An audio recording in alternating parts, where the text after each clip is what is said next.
भाई साहब, बॉलीवुड कहें या टीवी इंडस्ट्री कहें, आजकल जो अश्लीलता, जिस प्रकार से डबल मीनिंग के सॉन्ग्स, वो कहीं ना कहीं आने वाली पीढ़ी को गर्त में लेके जा रहे हैं। पहले बादशाह का टिटहरी सॉन्ग जो लड़कियों की बेइज्जती करने वाला था, जिस पर आपने देखा किस प्रकार से महिला आयोग ने इस पर कार्रवाई की, एफआईआर की बात की, और आज वो कह रही हैं कि भाई साहब हम तो एफआईआर की बात कर रहे हैं और उनको पकड़ के लाना चाहिए। ये साहब खुद पेश नहीं होते हैं, अपने वकील को भेज देते हैं। इसके बाद सोशल मीडिया पे कार में बैठकर साहब सॉरी कह देते हैं और फिर यही गाना बार बार पता नहीं कहां कहां पर ये प्रस्तुत करते हैं। तो ये सॉरी नहीं होती है। अभी तक जो बादशाह का जो धुआं था वो कम नहीं हुआ था कि भैया नोरा फतेही और संजय दत्त बाबू अपनी फिल्म केडी द डेविल का एक प्रमोशनल सॉन्ग आया, वो भी उससे ज्यादा अश्लील और उससे ज्यादा वाहियात। मैं तो गाने के बोल भी बोलने में शर्मा रही हूँ। राष्ट्रीय मानव अधिकार आयोग इसके सामने आया, उन्होंने इसका विरोध किया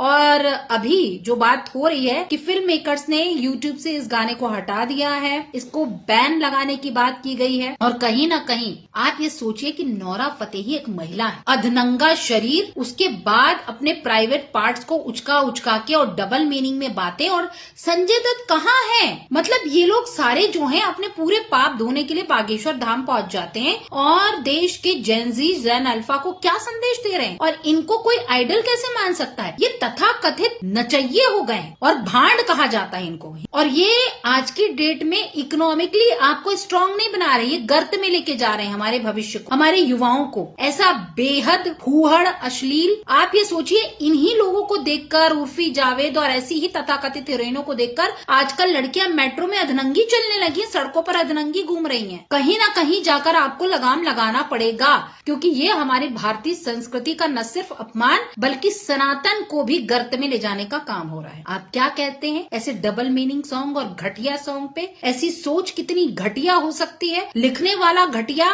उसकी सोच घटिया, गाने वाले के सोच कितनी वाहियात है। और ये जो सेंसर बोर्ड है, ये कान में क्या ईयरफोन लगाकर बैठता है और आंखों में क्या काला चश्मा या पट्टी, और किस प्रकार से इनको ओके कर देता है। और करता क्या है ये सेंसर बोर्ड? कितने वाहियात वल्गर गाने, अश्लील गाने आज यूट्यूब पर चले आते हैं। और यूट्यूब क्या देखता है? अभी मैं या आप कोई अच्छी न्यूज डालते हैं, कुछ ऐसा हो जाता है तो यूट्यूब खटाक से कहता है कि भाई साहब ये तो हमारे रूल्स रेगुलेशन के खिलाफ है। लेकिन ऐसे फूहड़ गानों को इतना प्रमोशन मिलियंस में चले जाते हैं। कभी सोचा है आपने इसके पीछे कौन लोग हैं?